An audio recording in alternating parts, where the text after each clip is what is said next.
Thank you, Jessica. And thank you all for participating today. It's great to see you. Today, we're going to talk about revisions to the Uniform Administrative Requirements, Cost Principles, and Audit Requirements for Federal Awards, otherwise called the Uniform Guidance. And if you've basically been keeping up with executive orders from the administration, OMB memoranda, and that's OMB as in Office of Management and Budget, also Treasury circulars. If you've been keeping up basically with those, these aren't really new revisions. These shouldn't really surprise you. This is basically the executive orders and the memoranda have been codified. So that's the difference as we talk about these concepts now.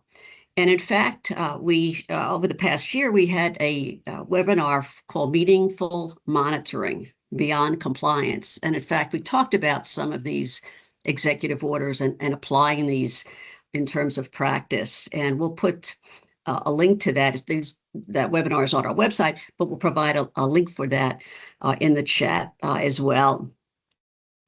July 13th was the last opportunity to comment on these proposed revisions, with the final rule to be issued on October 1st of this year. However, on Monday, the Senate continuing budget resolution included a provision to move that date out to December 11th from October 1st, which I would suggest that cooler heads prevailed, as it's going to take quite some time, I would think, to finalize these revisions. But the continuing resolution now should move to the House, so we'll see if it can get any traction at that point. Also, the Office of Management and Budget is reviewing the single audit provisions, but they're not making any changes at this time. Also, the annual compliance supplement to 2 CFR 200 is also under review, but it probably will be less frequent than annually. But again, that's something that's under review at this present time. In terms of the agenda for today, you can see we have 4 different topics, and these really aren't in any kind of consecutive order because we'll be weaving some of these topics throughout the presentation. And of course, if we have key revisions to the uniform guidance, that has implications for revised procedures as well.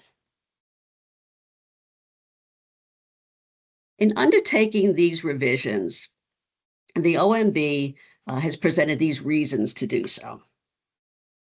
Increased transparency, accountability, and oversight, to clarify the status of the regulatory text, so this is the body of the regulations, and to reduce recipient burden.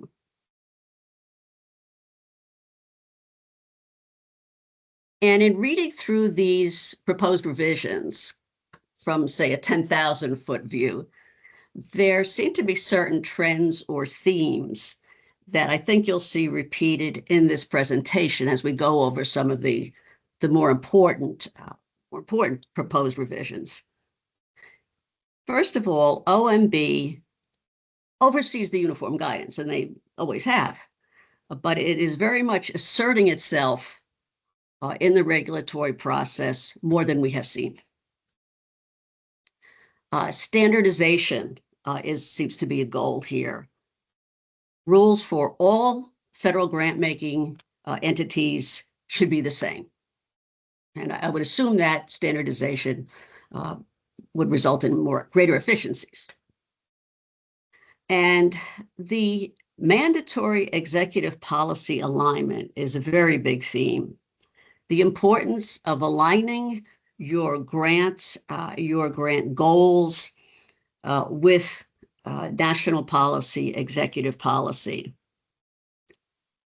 This is a very clear mandate, to the point that you really need to comply strictly with this particular provision, this alignment, because there are serious consequences if you are non-compliant. The compliance here is enforced, be it kind of our standard compliance, regulatory compliance, as well as more of this thematic kind of compliance. For example, I think many of you who are participating here had received GRIP grants from the Bipartisan Infrastructure Bill. That was under the last administration. And some of those regulations, these programs really don't fit with the current administration's view of climate.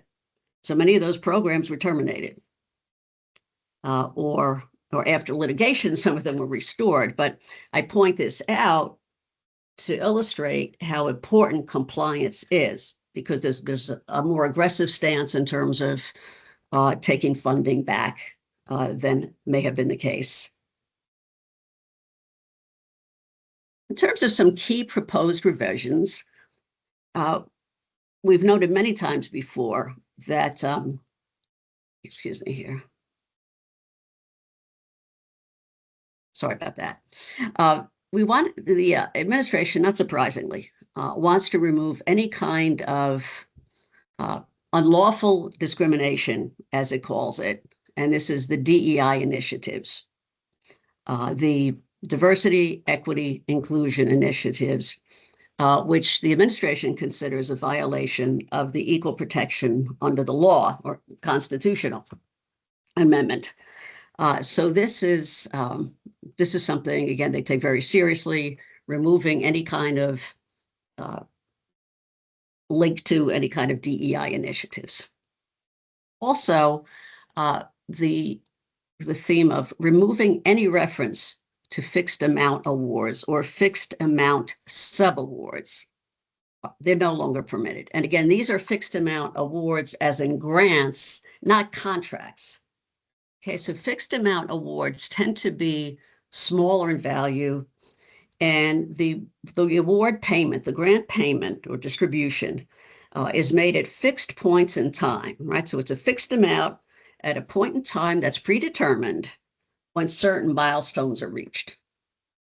So if the milestone is not reached, don't have a payment. So these types of grants did not have any kind of reporting, financial reporting. There's no need for them to be monitored because the performance is the accountability. If you don't achieve this milestone, you don't get paid. That's not the way OMB is regarding this, however. They're looking at it as being lacking transparency and not having accountability. So fixed amount awards will no longer be issued. I mentioned already that the compliance supplement will no longer be annually updated. The OMB is again evaluating the frequency of these updates. Now, we've often noted that uniform guidance is really a misnomer, because these are not guidelines. These are rules. You must follow these rules. And these revisions clarify that point. So 2 CFR 200, Section 200 is a regulation. It's not guidance. Therefore, we won't be calling this uniform guidance anymore. Rather, uniform grant regulations, or UGR, or uniform administrative requirements is something acceptable. You can refer to what we now call the uniform guidance as Part 200. And also the formal header for Part 200 doesn't change, right? So that's the uniform administrative requirements, cost principles, and audit requirements for federal awards. That's still the name of this document, this set of rules. So I can assure you that this revision is the least controversial revision that you will hear about today. And I think there's a very good chance that we will see this adopted.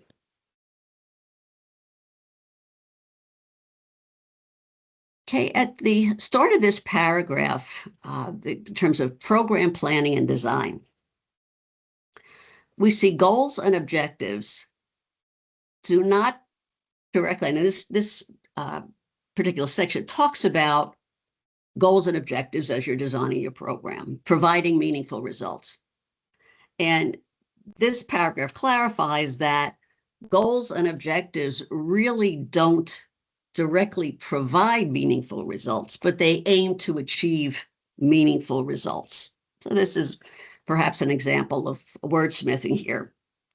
But this section also is subject to the revision clarifying that the goals and objectives must be consistent with the public purpose of federal authorizing legislation, and they must be aligned with the administration policies and priorities. Remember, here we go. This is one of the themes of this set of revisions.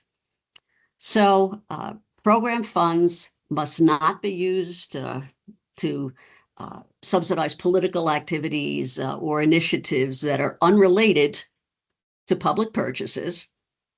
And the federal agencies may, as they're awarding grants, they may, to the extent permitted by law, restrict eligibility among various nonprofit organizations. The federal agency also, and this is specifically delineated, the federal agency must ensure that the federal award is not used to fund DEI, diversity, equity, inclusion, gender ideology, or transition of a child under age 19 from one sex to another. Right, so those are the three prohibitions that are actually listed in this section. Also, the recipients, in terms of looking at monitoring their subrecipients, must ensure that the subrecipients are not taking actions that could significantly damage the, I would say the reputation is a way to kind of abbreviate this, the reputation of the pass-through entity, the federal agency, or the federal government. So they're concerned about reputational harm. You must not take anything that would take any steps that would create reputational harm. So this is, again, a very policy-oriented set of revisions.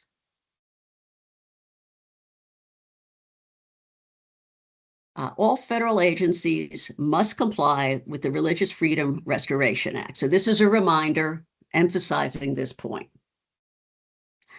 The proposed revision of this section 200.300, again, is statutory and national policy requirements. It clarifies that conscience and religious liberty are protected under multiple statutes and the federal government. And they're introducing a new paragraph that makes it clear that faith-based organizations are eligible to apply for federal financial assistance on the same basis as any other organization. Now, that's a change. And in fact, it reminds me of kind of a story. I live in the Jersey Shore, in New Jersey, and there's a town nearby called Ocean Grove. And it's a very quaint town, has lots of Victorian homes. And it's been a Methodist enclave since 1867. And 50 years ago, you couldn't even drive a car on a Sunday in Ocean Grove. It's still a dry town. You cannot purchase alcohol anywhere. And until 2024, Ocean Grove did not allow anyone on its beach before 12 o'clock noon until Sunday. Because what else would you be doing on Sunday morning other than attending church? So this is a photograph of the pavilion in Ocean Grove, and it's on the boardwalk, you can see, and it's very right up against the ocean. So what Ocean Grove used to do is they would rent out this pavilion, for little parties or for things like events like weddings, different ceremonies. Well, they lost Ocean Grove lost its tax exempt status in 2012, this is an important year, lost their tax-exempt status and this was as a faith-based organization running the town, because it violated the state's anti-discrimination laws. It refused to rent the pavilion to two lesbian couples who wanted to have their civil ceremonies. So 2012 is a significant year because that's what Hurricane Sandy struck. And as did every town along the coast, Ocean Grove tried to get money from the federal government to rebuild the boardwalk and pavilion, which were pretty substantially damaged. And the federal government said no. They went, it was different layers to this, actually. So they said no, for separation of church and state reasons, but also if you look at this basically as a municipality, forget the religious affiliation, look at it as a public area, it's not public because everyone can't fully enjoy what this boardwalk and this pavilion open. So this went on for quite a while, this litigation for years. And ultimately, Ocean Grove did get some funding. But think about this in context with the potential revision that we just saw in the rules.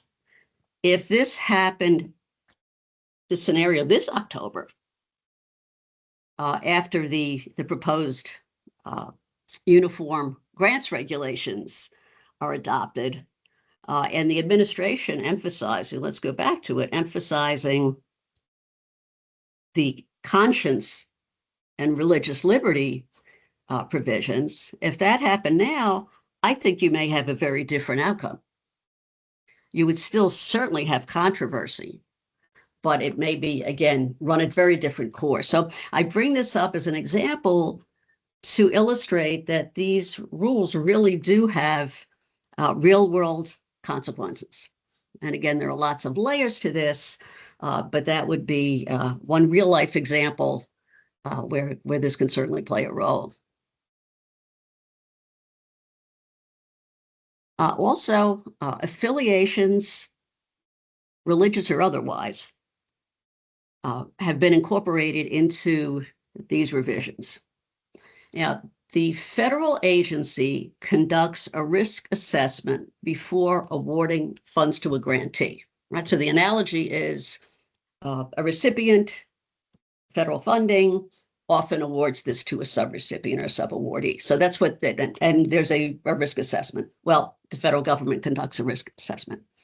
And they've proposed, with this set of revisions, a few additional risk factors that include the entity's affiliation with organizations that present harms to the United States. So again, probably a good idea to review your website or take a look at anything that could be misconstrued, would be the way I would put it, with respect to these various affiliations. So these rules are going beyond, financial compliance or internal controls.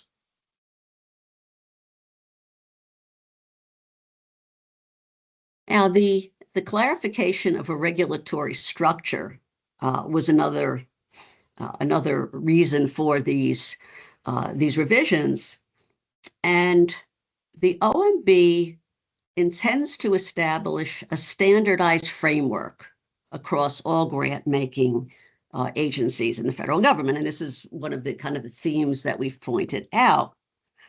And when OMB next conducts a revision or adopts any kind of a rule, actually, they're going to do it through a government-wide notice and comment period.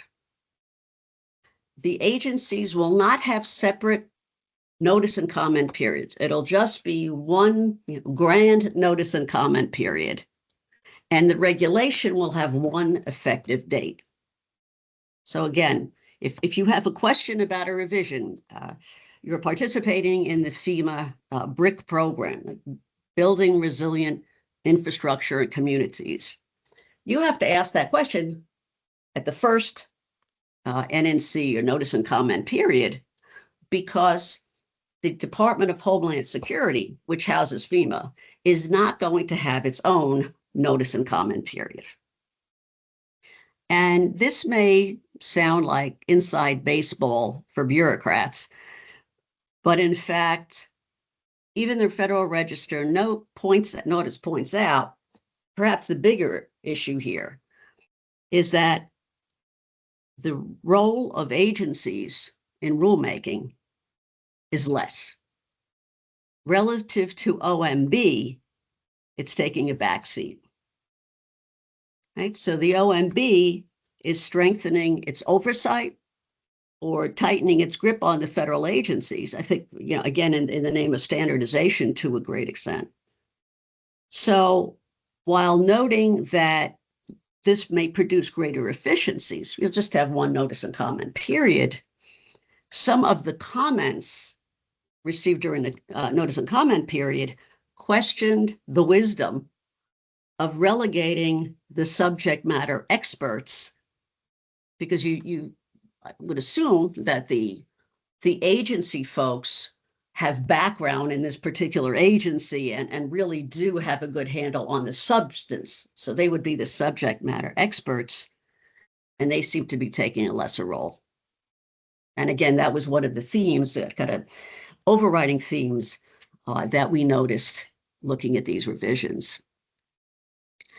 Now, this proposed set of revisions was not without comments. You can see there were almost 497,000 comments submitted in response to these proposed revisions, and that's why, when October 1st is around the corner. So I was kind of heartened to see that, at least in the Senate, they wanted to push the deadline out to December 11th.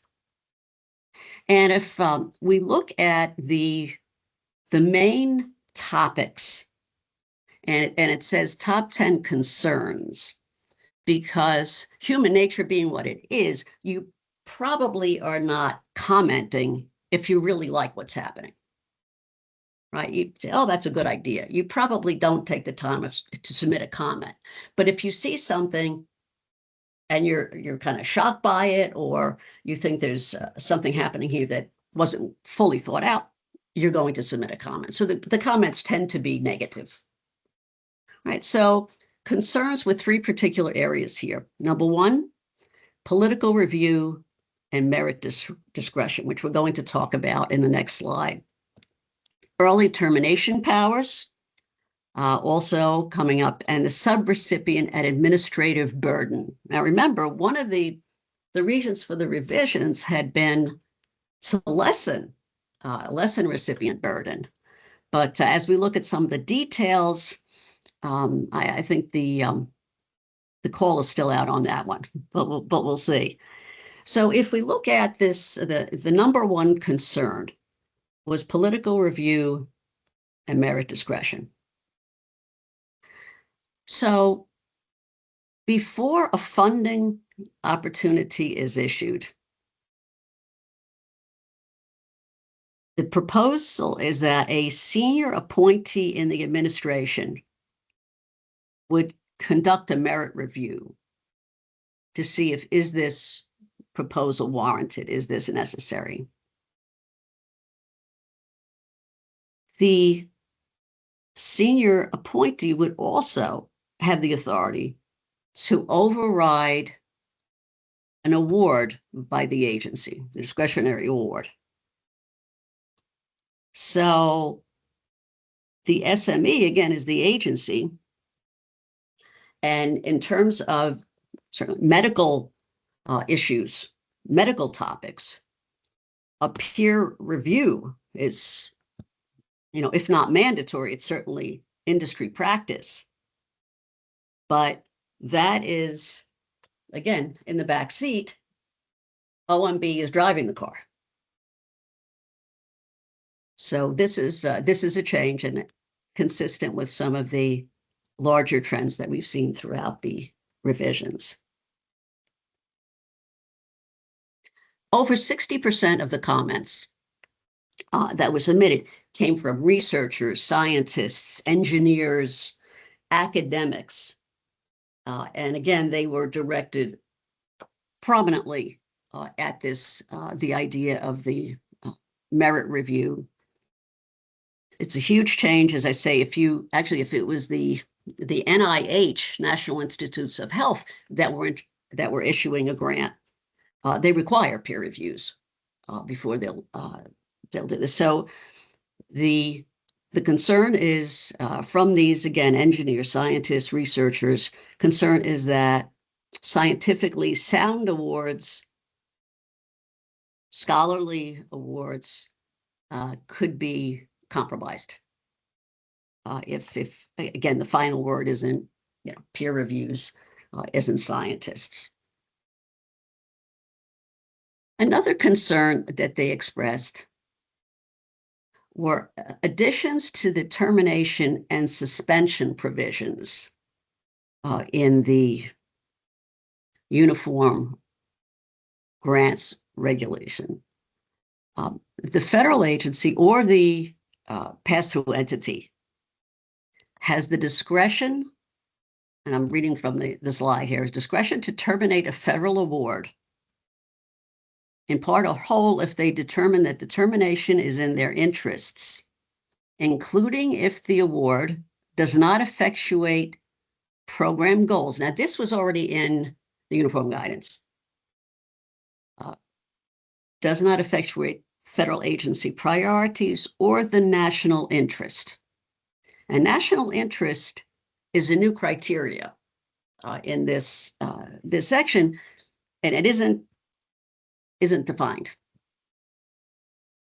But what's clear is that now, or assuming this were adopted, the agency has the discretion to cancel the grant, usually in consultation with the pass-through entity, can cancel the grant midway.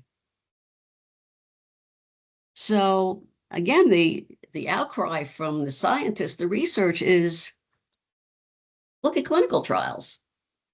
They last for many years. So what happens if you stop a partially completed clinical trial?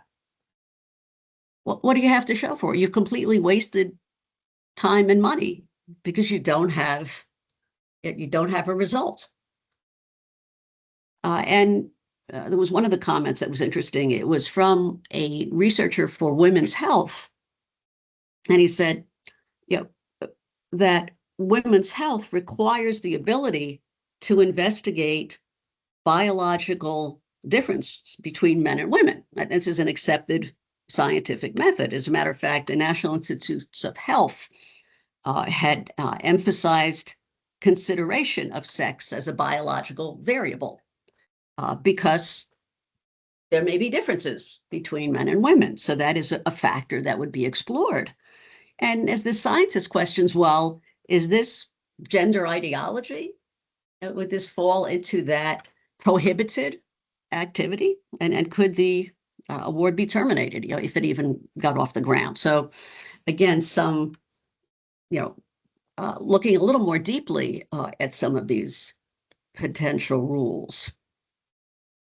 Also, cost principles was a big source for comments or reason for comments, because costs that the medical, engineering, educational industries consider necessary operational expenses, like conferences,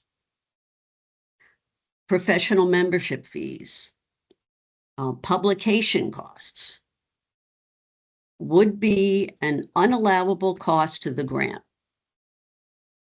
with acceptance of these proposed revisions, unless there's a very stringent pre-approval.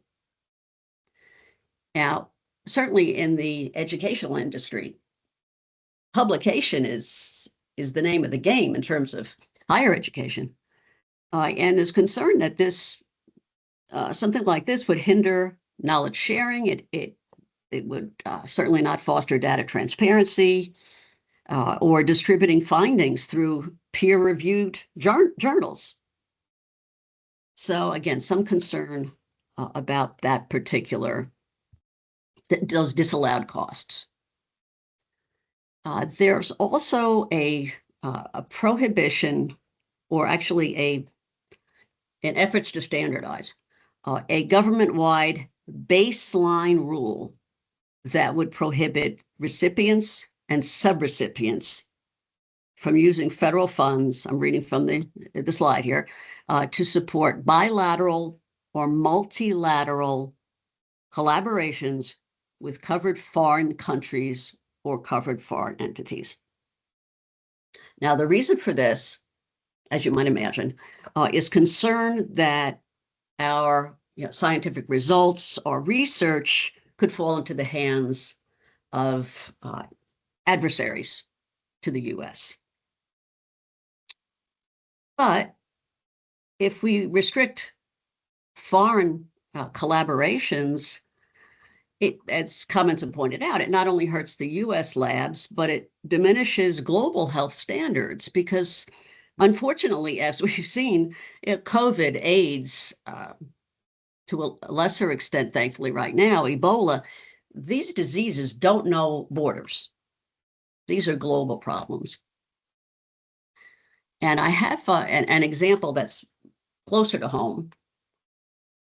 I had a very good friend, maybe 15 years ago, who was diagnosed with liver cancer. And his liver was basically a tumor factory.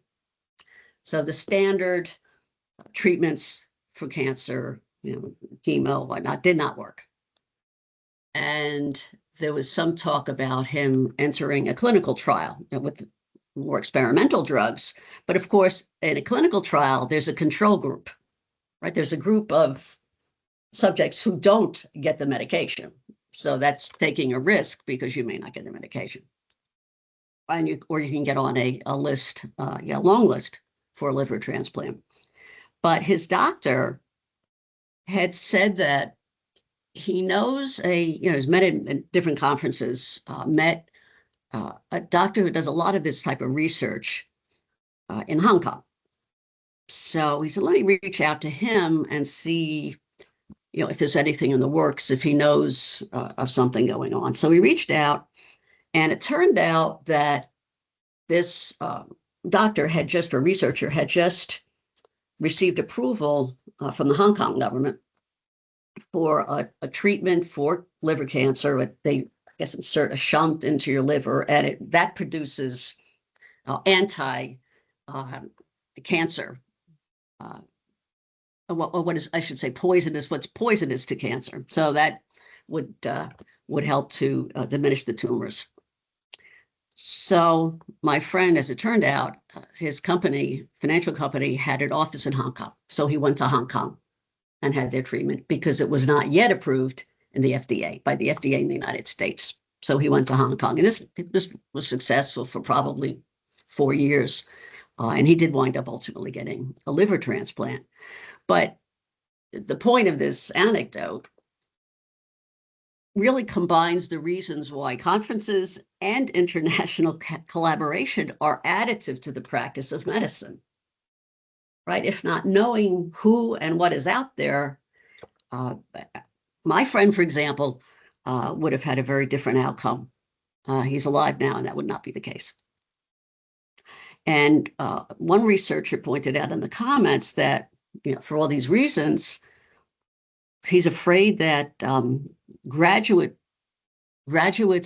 from U.S. medical schools, and he's a mentor, I guess, at one of the top medical schools and health research hospitals. He said that the young researchers are worried that they're going to, for these factors, termination of grants, no foreign collaboration, merit decisions not made by scientists. Anyway, so he's afraid that he's going to start losing researchers to Singapore and Taiwan, India, because the U.S. is moving away from that direction. Okay, well, if we're talking about revising the uniform guidance for greater transparency, greater accountability, I would say it's fairly obvious to look for some changes in oversight for payments, strengthening due diligence for the payment of federal funds.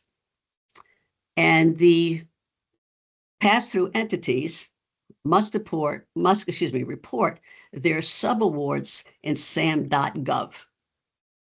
And before issuing payments, they must check the do not pay system. So this is trying to do some of the due diligence right up front.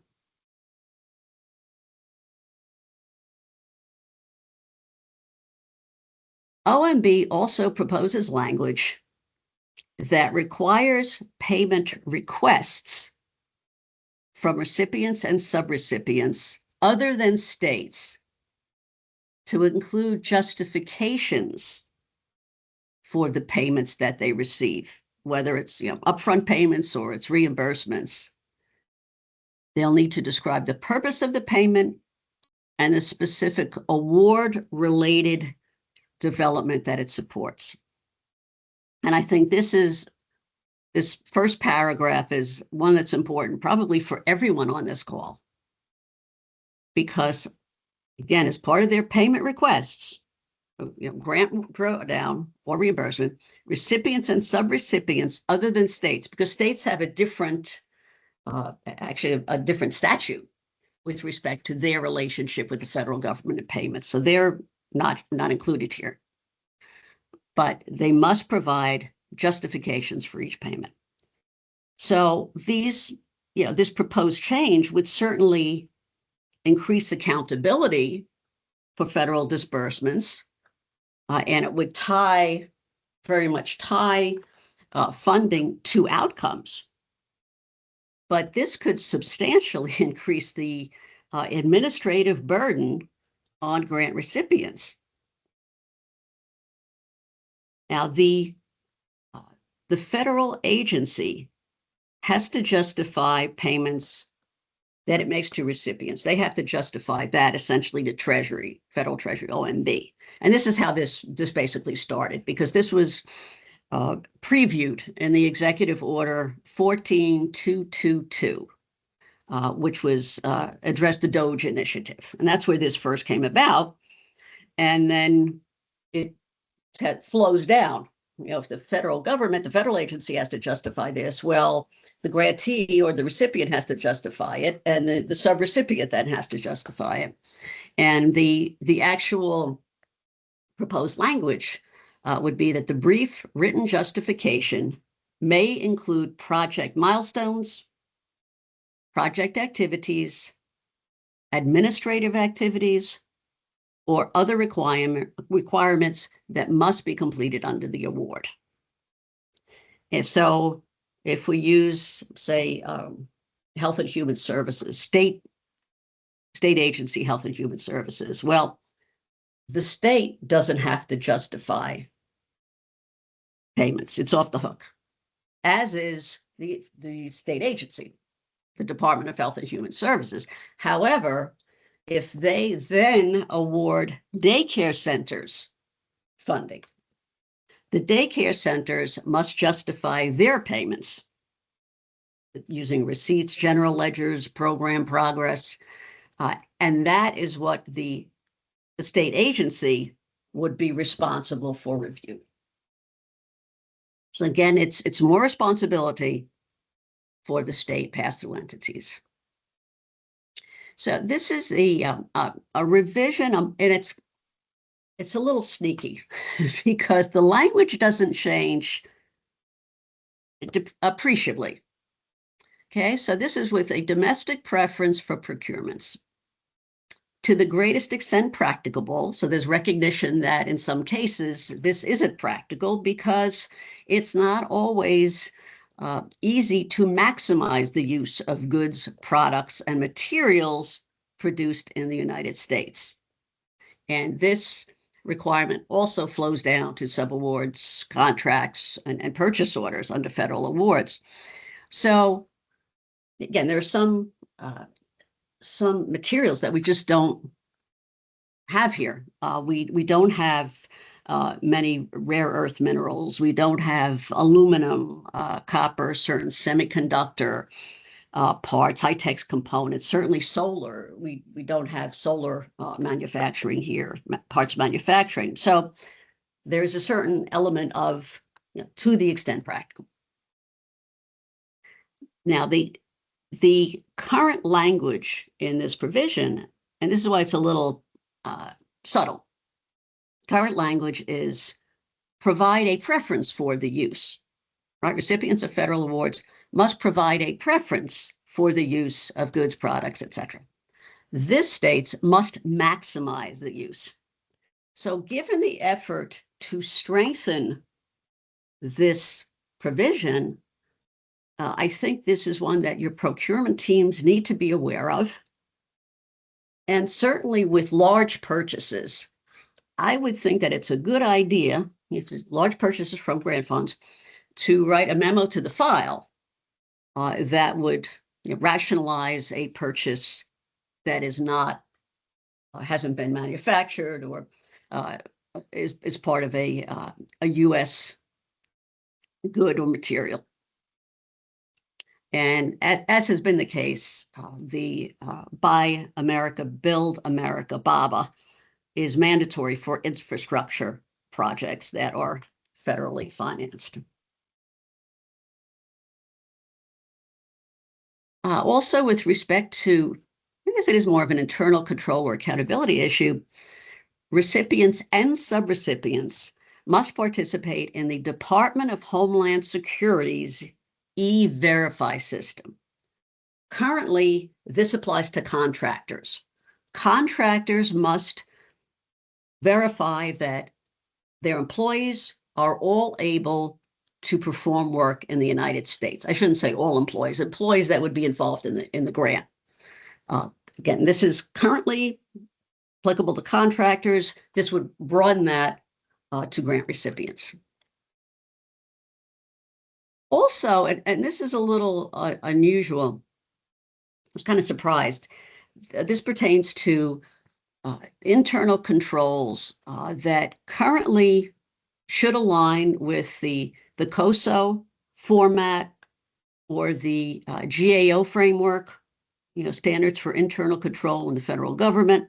That's the GAO, or the internal control integrated framework that's issued by a committee of sponsoring organizations of the Treadway Commission. Thankfully, we call that COSO. The clarification is that subrecipients may adopt or follow COSO or GAO frameworks, but are not obligated to. Liz, I'm sorry to interrupt you. We have a question in the chat real quick. Yes. We have a question. It says, these are proposed changes. When would this be potentially adopted? Kind of looking at a time frame. Right. So now, right now, it looks like October 1st would be the final rule would be issued, and that would be the effective date.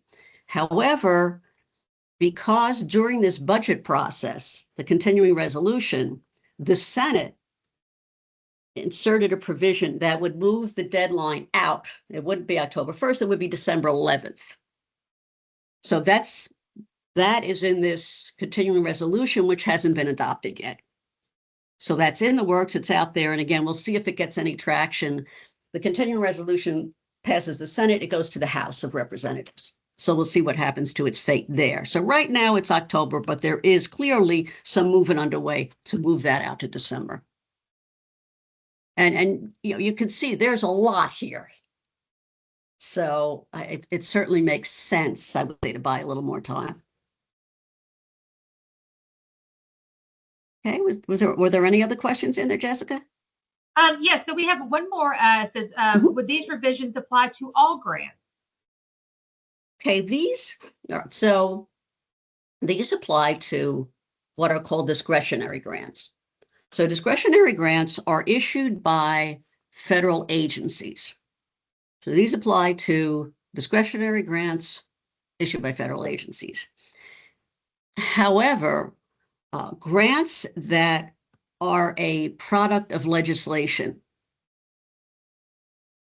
also, like the bipartisan infrastructure law, that was a law, a bill. So those were created by Congress, which is a different branch of government than the executive branch, right? So they if they have certain rules that are different from the uniform grants regulations, we have to get used to saying that, I think, uniform grants regulations, if they're different, grantees would follow those, recipients would follow those. And for the most part, after a grant is, after a recipient has their grant, most of the post-grant requirements would probably apply. Not all, but most would probably apply. But they definitely apply if it's a discretionary grant from a federal agency.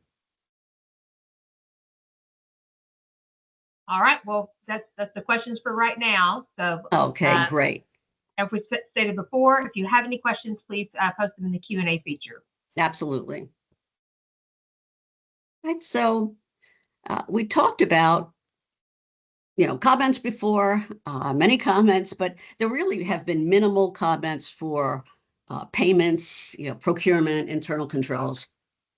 And actually, there really weren't that many changes to procurement.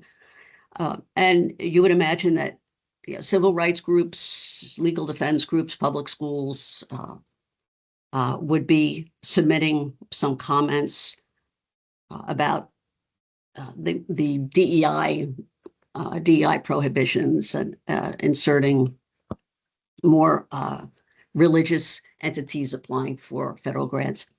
So it's interesting because anticipating some pushback at certain points in the Federal Register, OMB states their defense of the charges. They state why these revisions don't conflict with the Equal Protection Clause or the First Amendment, or freedom of the speech or freedom of association, which is a kind of a corollary of the free speech, the First Amendment. And you can see maybe the separation of church and state, right? Again, this right to associate may be issues that would bubble up, assuming they're formally adopted. But the supportive comments, there still were supportive comments. As I say, human nature is mostly negative, but there's supportive comments, as you would think, and celebrated the idea that there was greater stewardship of taxpayer dollars, particularly to prevent waste, fraud, and abuse. And the result being, of course, enhanced compliance monitoring, which we like to hear, and strict recipient accountability, which is something else that we talked about as a major trend. This alignment with national policies is viewed as a plus because we need consistency, and including compliance with the standard non-discrimination policies, as some of these comments worded it. Civil Rights Act, for example. And then the comments did applaud the standardized oversight across government. And I think, standard reporting, standard oversight at the margin, that does create efficiencies and that does make life easier for recipients. Liz, we have another question for you. Sure. Real quick. So the question in the chat reads, so would that mean that HMGP and other disaster-related grants and sub-grants not be considered discretionary funding opportunities? Right. They would not be. Their HMGP is, and actually there was, if you recall, this certainly within the past year, there was, the administration had discontinued the BRIC funding, Building Resilient Infrastructure in Communities. And that was created by the legislation. And that went through the court system. And the court said that it was executive branch overreach, that they had no right to cancel this program that was created by the legislature. So if you look now, you can participate. If you go to, I guess it would be the FEMA website, BRIC has been restored. The funding has been restored. So that would be an example where, that's right, these are legislative. These aren't, it's not it's not clear cut that these rules can be enforced. All right. Or Thank you for certainly that. that the firm can be discontinued. Thank you for that. We have another one as well. It is asking, is there language differentiating between a daycare center receiving funding, having to justify it as the state review it, versus home child care with only 6 kids? This attendee is trying to gauge how broad these requirements are going to be. That's a good question. That's a very good point. I'm not sure. I mean, I would just take it at this point on its face, but that would be something where if the regulation is adopted, I would think the agencies would then have some voice in determining what the parameters would be. And that's where you would get more to the more granular level. So I don't have an answer for you. Just you look at it on its face and you say yes, but I would think that there may be, if this were passed, that you would see the agencies set up different thresholds. We can certainly follow up Absolutely. After this webinar. And there is another one. How are agencies supposed to ramp up these intensive programmatic and fiscal reviews without overloading their internal staff or pulling away from limited resources? Is there a strategy for effectively offloading or outsourcing this monitor to be independent and turnkey experts so that the agency can safely satisfy auditors? Yeah, and certainly as in terms of how this will be done, yes, clearly this is a burden, and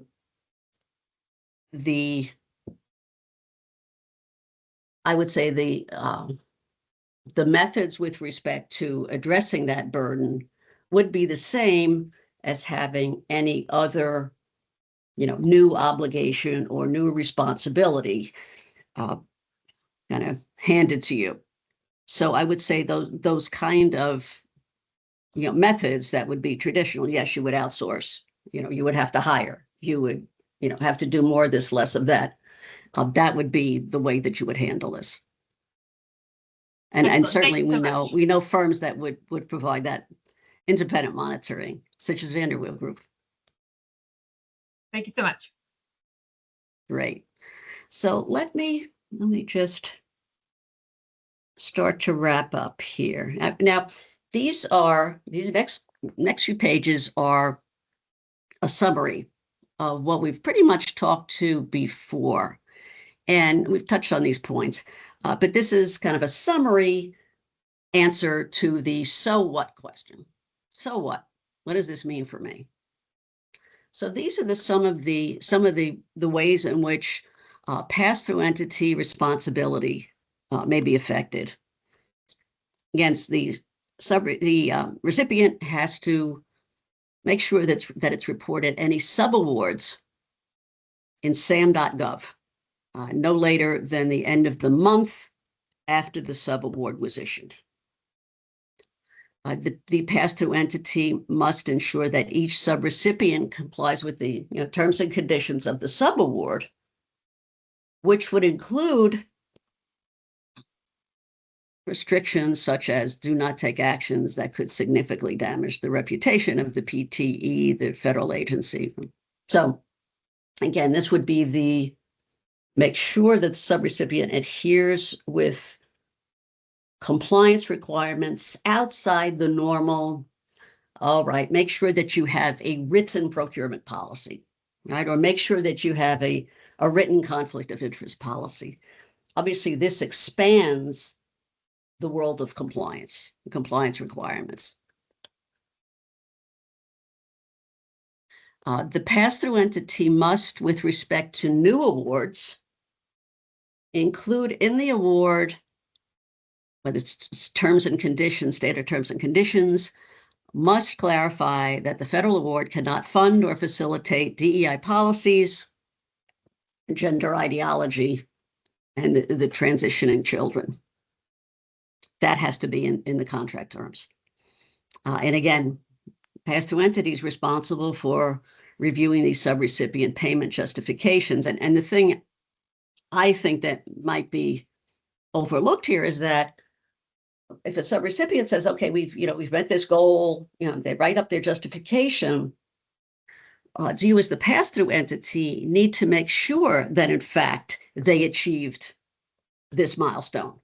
Do you have to then look through receipts and look at invoices and whatnot? So that could be a bigger job than just reading through a justification.